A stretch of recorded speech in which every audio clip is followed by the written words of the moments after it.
For today's beading lesson, I want to show you just a couple of quick wire wrapping ideas. So this is kind of a funky, organic wire wrapping look. And what you can do is make a ring or a bracelet. And they're similar techniques and they're really quick to get started. So what you'll do is cut a piece of wire that's about 24 inches long. So this is 22 gauge, and you could use thicker wire for a thicker ring or thinner wire if you want it to be, of course, a thinner look. I like to use stone nugget beads for this type of project.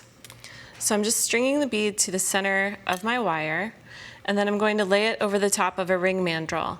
And a mandrel shows you what size ring you're making, and I would recommend starting out a couple of sizes bigger than you want your finished. So for a 7-inch or for a size 7 ring, I'm going to start here at the 9. I'm just holding this in place on top of my mandrel and wrap it a few times around in opposite directions.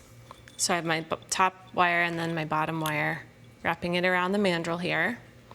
And then you're going to coil the sides together after you wrap it around the base of the ring, around the base of the stone. So just a few passes around both sides. You're kind of creating a little nest here for your stone, and you want your wires to be on opposite sides. I'd like to have a little bit more wire on that side, so I'll just unwind this one time. So then I have a couple of inches to work with.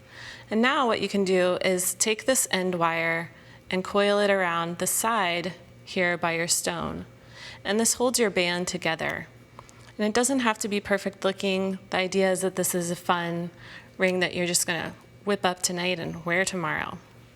So I'll cut off my little extra piece here, and then on the other side, same kind of idea, just coiling it around using your fingers. And you can do, I would say 3 to 5 wraps on each side is going to be sufficient. And of course, if you want to have more of a nested look for your stone, then you just use a longer piece of wire and keep wrapping around the base there. So then you trim, and then come back with your chain nose pliers.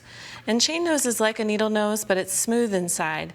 Just want to be sure that you don't damage your wire when you're pressing, so just very gently, without moving the wire a whole lot, press your ends in. That's going to prevent any snags. Same thing on the other side. Just go ahead and give it a little bit of a press so that you're tightening your coil. And you can see this is a really quick and easy ring. And of course, it's going to change the look if you use a smaller nugget, or you could use a giant crystal. You can do all kinds of things with the beads that you choose. Now, to make a quick bracelet, same kind of coiling idea, but this time I'm going to use 18 gauge wire. And I'll take about maybe like a 6 to 10 inch piece to start. I'm going to this time use another stone bead. I love this shape. It's an amethyst rectangle that's faceted. Gives you a really nice clean look on the front of your bracelet. So take your mandrel pliers and just make a circle by bending over the top there. Now I'm making a pretty big circle because I'm going to attach it to a piece of chain before I wrap it shut. So I just slide my chain onto there, and then again with my chain nose or flat nose pliers, I hold this loop, and coil this around just a couple of times to hold it in place. So I'm making a nice even coil there. But you can see I still have some extra wire.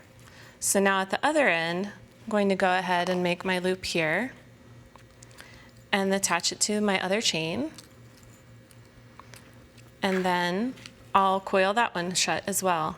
And the reason I didn't finish the first one is so that I know how much space I have. So I have a little bit of extra space here on this end. So I'm going to wrap, and then, you know, a lot of people like to make a nice perfect coil, which I like too, but I'm really getting into the idea of double coiling.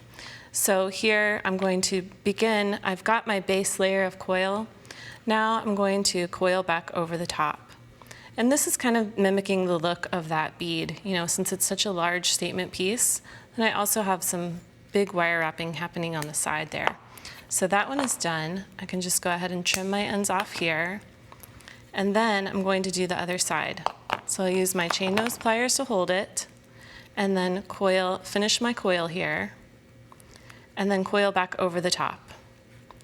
Now, to fasten the ends together, all you have to do is attach a clasp.